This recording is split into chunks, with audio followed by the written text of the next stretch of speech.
I was mid-argument with my boyfriend's wife when he walked in, holding engagement rings for both of us. She was screaming, spit flying, face red, because I'd finally admitted I wasn't just a friend from work, I was the other woman, the one he'd been sneaking out to see for a year. I'd always told myself I was different, that he'd leave her for me, that all his promises meant something, but watching her break down in front of me, I felt like a villain in someone else's story.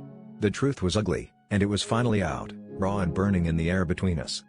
He stood in the doorway, rings in hand, like some twisted game show host, eyes starting between us.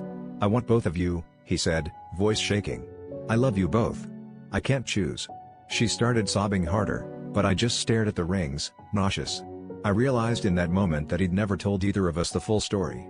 He'd been promising her counseling, a new start. He'd told me he was leaving her any day now. Both lies, both of us fools. We weren't fighting over a man anymore, we were staring at the truth. He was the problem. All the nights I'd waited for him, all the moments she'd doubted her sanity, were just pieces of some sick fantasy he'd built for himself. She threw the ring box across the room. I almost laughed, because until that moment, I'd been ready to fight for him, to beg him to choose me. But as I watched her cry, I only felt hollow.